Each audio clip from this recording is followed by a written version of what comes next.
मैं डॉक्टर था, मेरे साथ में जिसको मैं चॉकलेट दे रहा हूँ उसका हाथ उड़ गया गोली से।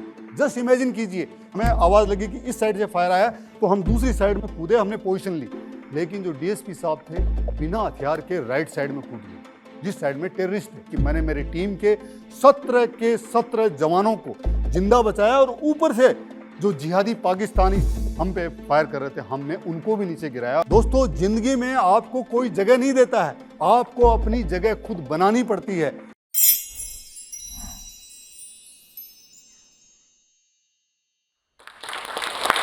जय हिंद दोस्तों, मेरा परिचय, मैं हिंदुस्तान का एक बहुत ही प्राउड सिटीजन जिसको लोग मेजर सुरेंद्र पुनिया के नाम से जानते हैं और मेरे दोस्त मुझे सनी पुनिया कह के पुकारते हैं। दोस्तों, मेरी कहानी राजस्थान के किसान परिवार से शुरू होती है। बचपन में मैंने देखा कि कैसा किसानों का जीवन है, कितने संघर्ष हैं और हर दिन वो दिन रात खेत में जाके मेहनत करते हैं। उससे मुझे ये एहसास हुआ कि अगर मुझे ज़िंदगी में कहीं आगे जाना है तो उसकी पहली कड़ी वो है हार्ड वर्क और unwavering commitment to the cause. क्योंकि किसान ये नहीं देखता कि बारिश कब होने वाली है और होगी या नहीं होगी, अकाल पड़ेगा या फसल होगी, फिर भी वो हर रोज़ अपने खेत में जाता है और मेहनत करता रहता है। उसके बाद में मेरी प्रारंभिक शिक्षा जवाहर नवोदय विद्यालय पाटन में हुई, जहाँ पे मैंने हॉस्टल में शेयरिंग और केयरिंग का जो कैरेक्टर था वो मेरे अंदर आया और मैंने बहुत कुछ सीखा उस स्कूल में। उसके बाद में मैं हिंदुस्तान की सबसे बढ़िया medical college arm forces medical college Pune सशस्त्र सेना चिकित्सा महाविद्यालय, जो कि आर्मी, एयरफोर्स और नेवी का अकेला ऐसा कॉलेज है देश में जहाँ पे सिर्फ और सिर्फ 100 सीटें हैं, वहाँ पे मेरा सिलेक्शन हुआ। वो मेरी ज़िंदगी का एक ऐसा पड़ाव था जिसने मुझे ज़िंदगी में सब कुछ सिखाया, क्योंकि वहाँ से मेरी सैनिक जीवन की शुरुआत हुई।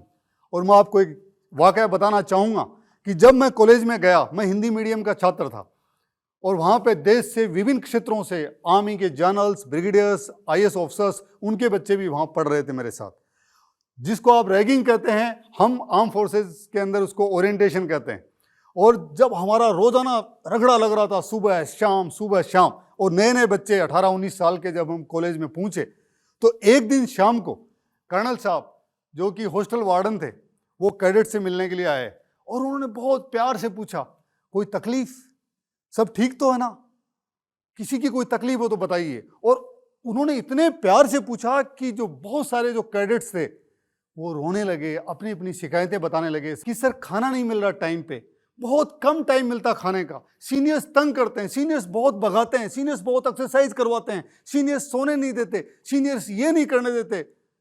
उन्होंने सबकी बातें सुनी और उसके बाद में उन्होंने सारे सीनियर्स को बुलाया और बुला के कहा कि इनकी इतनी शिकायतें हैं, इनकी शिकायतें दूर कीजिए। हमें लगा कि हमारी शिकायतें दूर होने वाली हैं और उसके बाद में उस रात को 8 बजे से लेके सुबह जब तक पीटी हो रही थी तब तक हर बैच सीनियर्स का आ रहा था और हमारा रगड़ा लगे जा रहा था।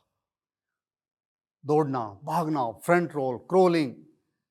उसके बाद में मुझे एहसास हुआ कि शिकायतों का जिंदगी में कोई वैल्यू नहीं है। हर आदमी के पास शिकायतें हैं, आप अपनी शिकायतें अपने पास रखिए। If you are in the system then you have to adopt to that system. अगर आप सेना में आए हो, किसी ने आपको न्योता दे के नहीं बुलाया है, अगर आए हो तो सेना की परंपराएं, सेना के तौर तरीके, सेना का डिसिप्लिन, सेना के जो एथिक्स हैं उनको आपको फॉलो करना पड़ेगा। Face the music man, face the music. उसके बाद में मैंने मेरी लाइफ में एक नियम बनाया कि कभी कोई शिकायत नहीं करनी है। जो भी होगा, चाहे मुश्किल होगा, चाहे टाइम लगेगा, चाहे हार्ड वर्क करना पड़ेगा, चाहे परेशानी होगी, लेकिन शिकायत नहीं करनी है। दोस्तों, कॉलेज में रहते हुए मैं जूनियर आर्मी चैंपियनशिप खेला, यूनिवर्सिटी खेला, मैंने कॉलेज के लिए मेडल जीते। और एक बार मेरे एक सीनियर ने कहा कि तुम नेशनल खेल के आ गए हो, तुम आर्मी चैंपियनशिप खेल के आ गए हो, तुमसे कॉलेज के रिकॉर्ड नहीं टूटे। क्योंकि मेरी कॉलेज के आर्मी के जो रिकॉर्ड थे वो 1968 के थे और जिन्होंने बनाया था वो सारे के सारे नेशनल चैंपियन थे। मैंने गांठ बांध ली कि इस कॉलेज से मैं तभी निकलूंगा जब मैं ये रिकॉर्ड तोड़ दूंगा। मैंने 3 साल लगातार मेहनत की। आर्मी ने मेरे लिए कोचेज प्रोवाइड किए, बेस्ट से बेस्ट कोचेज आर्मी ने, मेरे सीनियर्स ने, और उसके बाद में मैंने 99 में 10,000 मीटर क्रॉस कंट्री 5,000 मीटर के जो 38 साल पुराने रिकॉर्ड थे वो तोड़ दिए, एक रिकॉर्ड बच गया। उससे मुझे ये भी एहसास हुआ कि दुनिया में सब कुछ आप नहीं कर सकते हैं, कुछ चीज़ें ऐसी भी होती हैं जो आपके बस की नहीं है, चाहे आप कितनी भी जान लगा दें तो उसके लिए आपको हताश नहीं होना चाहिए। दोस्तों, उसके बाद में मैं आर्मी में कमीशन हुआ और मैंने मेडिकल ऑफिसर्स बेसिक कोर्स जो यंग ऑफिसर्स का कोर्स है वो किया। उसमें मैंने अल्फा ग्रेडिंग ली, कोर्स टॉप किया। टॉप करने के बाद में वहाँ पे कमांडर थे ब्रिगेडियर KPB सिंह, वो पैराशूट रेजिमेंट के थे। उन्होंने मुझसे पूछा कि बेटा तू क्या पैराशूट रेजिमेंट में जाना चाहेगा। दोस्तों, मैं आपको बताना चाहूँगा कि 18 लाख की भारतीय सेना के अंदर सिर्फ और सिर्फ 8,000 सोल्जर्स और ऑफिसर्स सिर्फ पैराशूट रेजिमेंट और स्पेशल फोर्सेज में होते हैं। वही लोग जिन्होंने सर्जिकल स्ट्राइक की थी और पाकिस्तान को बताया कि हमारी औकात क्या है, पाकिस्तान को उसकी औकात बताई थी, वही स्पेशल फोर्सेज।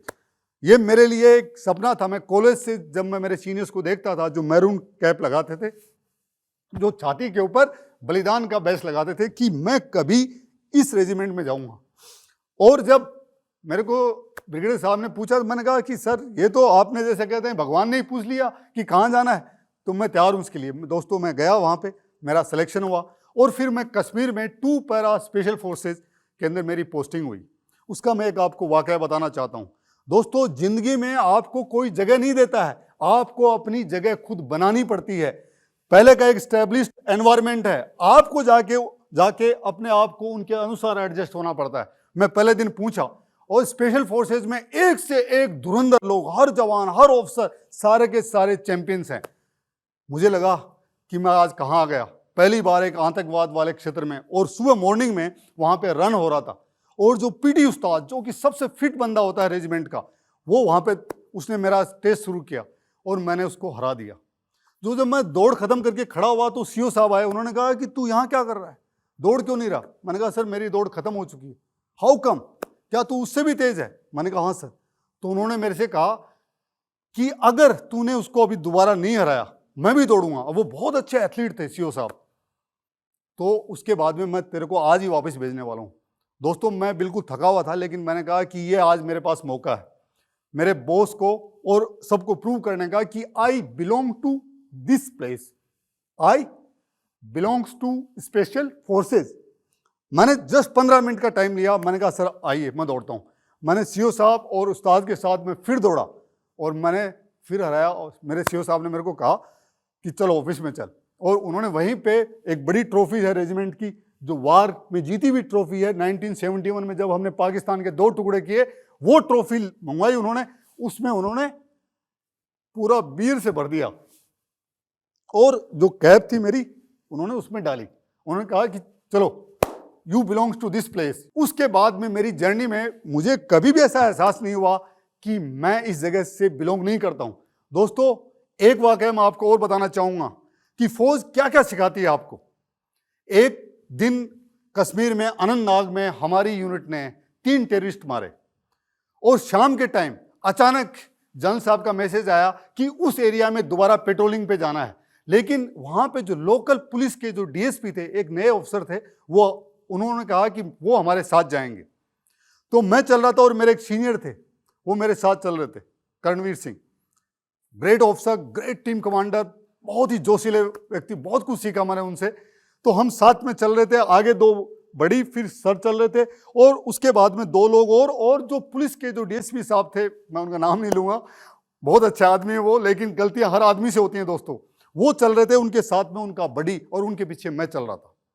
तो उनका जो हथियार था उन्होंने अपने बड़ी को पकड़ा दिया और हाथ में एक डंडा ले लिया। रात का टाइम था। तो जो ही मेरे सीनियर ने देखा, उन्होंने कहा कि सनी इनको बोलो कि अपना हथियार AK-47 अपने साथ लें। तो मैंने बोला कि सर आप अपना हथियार ले लीजिए, AK-47 अपने बड़ी को क्यों दे रखा है। उन्होंने कहा कुछ नहीं होता यार, जस्ट आपने 3 घंटे पहले 3 टेररिस्ट मारे, अब सारे टेररिस्ट यहीं थोड़ा ना बैठे। दोस्तों, ऊपर वाले को जो मंजूर होता है वही होता है। हम 15-20 मीटर चले, सर ने मेरे को फिर कहा कि इनको बोल दो अपना हथियार ले लें। मैंने फिर बोला और वो हंसने लग गए मेरे को। उन्होंने कहा कि तू बच्चा है, अभी तू नया नया कश्मीर में आया है, मैं कश्मीर का रहने वाला हूँ, मैंने यहाँ का चप्पा चप्पा जानता हूँ। मैं क्या बोलता हूँ उनको। दोस्तों, शायद 1 या 1.5 मिनट रात के अंदर हम चल रहे थे, अचानक सामने से टेररिस्ट आ गए। उन्होंने फायर खोला और हमने भी फायर खोला। तो हम खेत की पगडंडी के ऊपर चल रहे थे, एक साइड में इधर नीचे खेत थे, इधर नीचे खेत थे और ऊपर पगडंडी बनी हुई थी और बारिश का मौसम था, खेतों में पानी भरा हुआ था। दोस्तों जो ही उस साइड से फायर आया तो हमारा जो रिस्पॉन्स था, हमें आवाज लगी कि इस साइड से फायर आया, तो हम दूसरी साइड में कूदे, हमने पोजीशन ली। लेकिन जो डीएसपी साहब थे बिना हथियार के राइट साइड में कूद गए, जिस साइड में टेररिस्ट थे, और उधर से लगातार फायर पे फायर आने लगा, उनके आसपास गोलियां आने लगी और डीएसपी साहब बोलने लगे अपने बड़ी को कि मेरा हथियार दे, मेरा हथियार दे। लेकिन बड़ी हथियार कहां से देगा दोस्तों, क्योंकि दोनों के बीच में कम से कम 10 मीटर का गैप आ गया। 10 मीटर की ऊंचाई थी, जो रास्ता बना हुआ था वो उस साइड में अकेले पड़े हैं और हम सारे के सारे राइट साइड से हम फायर कर रहे हैं। हम उनको ये भी नहीं बोल सकते कि आप ऊपर आइए, क्योंकि हमारा फायर टेररिस्ट के ऊपर जा रहा है। दूसरी साइड से टेररिस्ट कंटिन्यूस हमारी साइड में फायर कर रहे हैं, उनके आसपास गोलियां लग रही हैं। उनकी किस्मत अच्छी थी कि वो बच गए। कुछ देर बाद में टेररिस्ट भाग गए वहां से, और जब हम वापस आए तो मेरे सीनियर ने, सारे जनरल साहब सब आए, उन्होंने कहा कि क्या हुआ, फायर में क्या क्या हुआ। तो मेरे को कहा कि सनी जाके आप इस ऑपरेशन के बारे में बताओ, लर्निंग ऑफ दिस ऑपरेशन। दोस्तों मैंने उनका नाम नहीं लिया, लेकिन मैंने कहा कि दोस्तों फौज ने सिखाया है, मरते दम तक कश्मीर में आपका हथियार आपका साथी है, उसको आप नहीं छोड़ सकते हैं। बाथरूम जाएंगे, खाएंगे पिएंगे, मैस में जाएंगे, बॉस से मिलने जाएंगे, दौड़ने जाएंगे, कुछ भी करेंगे, आपका हथियार आपके साथ में रहेगा। रहेगा मतलब रहेगा। ये फौज की सिखलाई है, उसमें आप गलती नहीं कर सकते हैं। अगर गलती करेंगे तो सजा मिलेगी, हो सकता है उसमें आपकी जान जाए, आपके साथियों की जान जाए। मैंने कहा आगे से भविष्य में कभी आप अपना हथियार मत छोड़िएगा। और उन्होंने मेरे को आके, आज तक भी जब भी मेरे से मिलते हैं हमेशा कहते हैं कि मेरे साहब ऐसे स्पेशल फोर्सेज की जो सिखलाई है मैं जिंदगी में कभी नहीं भूलूंगा। दोस्तों कहने का मतलब है, यात्री अपनी खुद की और अपने सामान की सुरक्षा का जिम्मेदार है, लेकिन फौज के अंदर आप सिर्फ खुद की ही सुरक्षा के लिए नहीं, अपनी टीम की सुरक्षा के लिए भी जिम्मेदार हैं।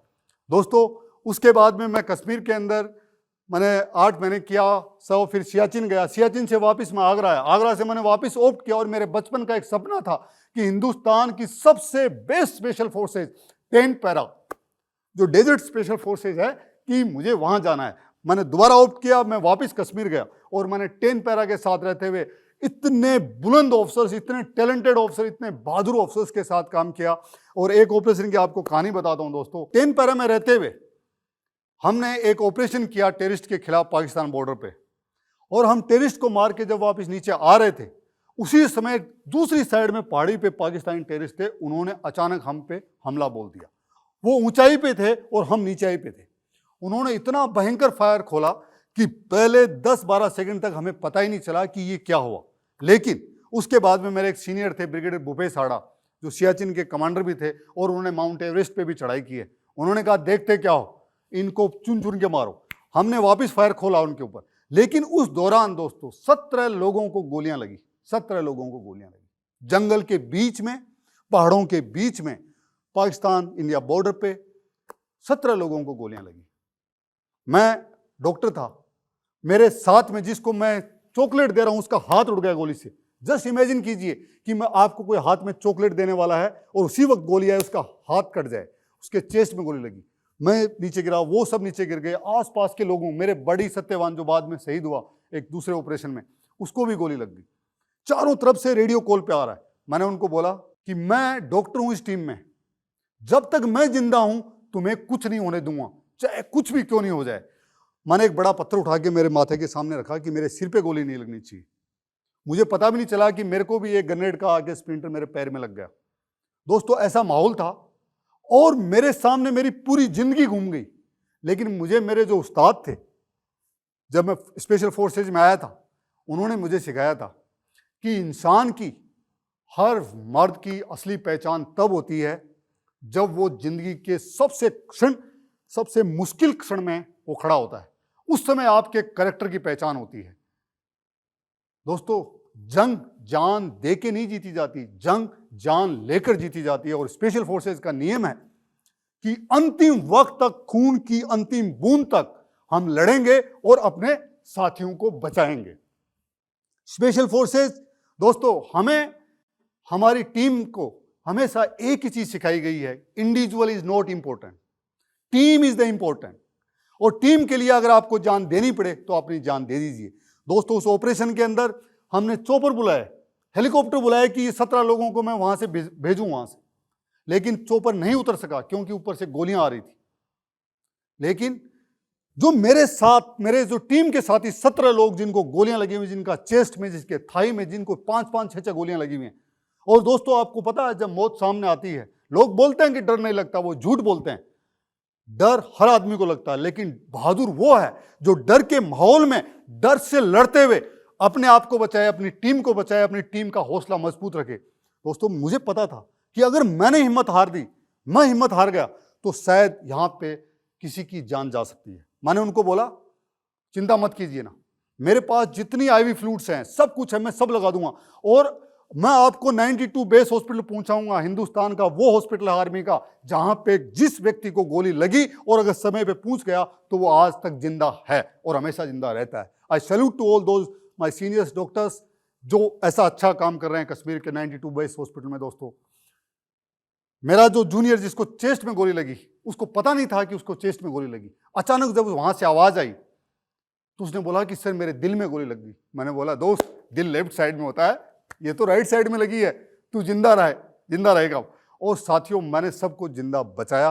जब वहां से मैं वापस आया, मुझे पता नहीं था कि मेरे पैर में ग्रेनेड का एक स्प्लिंटर घुस गया, लेकिन मुझे आज तक उस ग्रेनेड का जो दर्द है कभी भी नहीं हुआ, क्योंकि मुझे खुशी इस बात की है कि मैंने मेरी टीम के 17 जवानों को जिंदा बचाया, और ऊपर से जो जिहादी पाकिस्तानी हम पे फायर कर रहे थे, हमने उनको भी नीचे गिराया और उनको भी भगाया। दोस्तों, मेरा कहने का मतलब है, मुश्किल वक्त हर आदमी की जिंदगी में आएगा, ये इतनी आसान नहीं है। अगर आपको सांसें दी हैं तो मुश्किलें भी आएंगी, लेकिन आपका असली चरित्र उस दिन सामने आएगा जब आपके साथी, आपका परिवार, आपका देश, आपकी टीम मुसीबत में है, और उस समय आप क्या कर रहे हैं। अगर उस दिन आप उनके साथ खड़े हो गए तो आप जैसा बहादुर, आप जैसा चरित्रवान, आप जैसा राष्ट्रभक्त, आप जैसा साथी, आप जैसा यार, आप जैसा प्रेमी और आप जैसा बेटा है, बेटी नहीं है दुनिया में कोई। साथियों, अंत के अंदर मैं आपको एक चीज और बोलूंगा, जिंदगी में सारे सपने पूरे नहीं होते हैं, किसी के नहीं होते हैं। भगवान कृष्ण के नहीं हुए, श्री राम के नहीं हुए, हनुमान जी के नहीं हुए, जो हमारे परमवीर चक्र विजेता हैं उनके नहीं हुए, डॉक्टर कलाम के नहीं हुए, मैंने उनके साथ काम किया, उनके भी सपने पूरे। उनका सपना था कि मैं भारतीय सेना में जाऊं, वो राष्ट्रपति बन गए, साइंटिस्ट बन गए, लेकिन वो सपना पूरा नहीं हुआ। तो याद रखना, कुछ सपनों के मर जाने से जीवन नहीं मरा करता, कुछ सपनों के मर जाने से जीवन नहीं मरा करता। और कितनी गगरियां टूटी पनघट पर अभी भी चहल पहल है उस पर। कितनी कश्तियां, लाखों कश्तियां डूबी समंदर में, फिर भी चहल पहल है समुद्र पे। कुछ सपनों के मर जाने से जीवन नहीं मरा करता। आप लगे रहिए अपने लक्ष्य में। दोस्तों, अपने परिवार की, अपने दोस्तों की, अपनी टीम की हमेशा हिफाजत कीजिए, हमेशा राष्ट्र को सबसे ऊपर रखिए, अपने आप को स्वस्थ रखिए और भारत को फिट करने में मेरा साथ दीजिए। मैंने एक मिशन चलाया है, फिटिस्तान एक फिट भारत। एक सपना है कि इस देश का हर नागरिक, आप, आपके बच्चे, आपके दोस्त, आपके परिवार वाले, हर नागरिक हेल्दी हो, फिट हो, हैप्पी हो। मैं हमेशा आपका आभारी रहूंगा। जय हिंद, जय भारत, फिट भारत।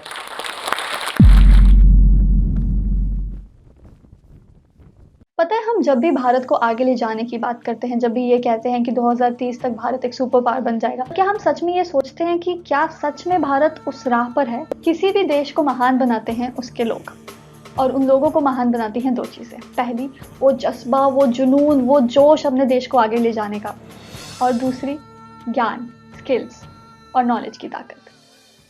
हम सभी जोश टॉक्स के परिवार के मेंबर्स हैं, पर अब सिर्फ जोश से काम नहीं चलेगा। अब हम सबको मिलकर वो पहला कदम लेना होगा, वो पहला कदम लेना होगा भारत को सुपर पावर बनाने के लिए, जिसके लिए हमें सही नॉलेज और स्किल्स देने के लिए आया है जोश स्किल्स ऐप। हमारे जोश कम्युनिटी के मेंबर्स द्वारा ही बनाए गए जोश स्किल्स ऐप पर अपनी सालों की कहानियां, एक्सपीरियंस और एक्सपर्टीज के थ्रू हमें वो स्किल्स सिखाए हैं जिससे हम 2030 तक मिलकर भारत को महान देश बना सकते हैं। आज ही पिंड कमेंट में दिए हुए लिंक पे जाएं, जोश स्किल्स ऐप को डाउनलोड करें और ले वो पहला कदम खुद को और देश को आगे बढ़ाने के लिए। इस वीडियो के बारे में अपनी राय नीचे कमेंट सेक्शन में हमें बताएं और अपने दोस्तों के साथ ये वीडियो शेयर करना ना भूलें।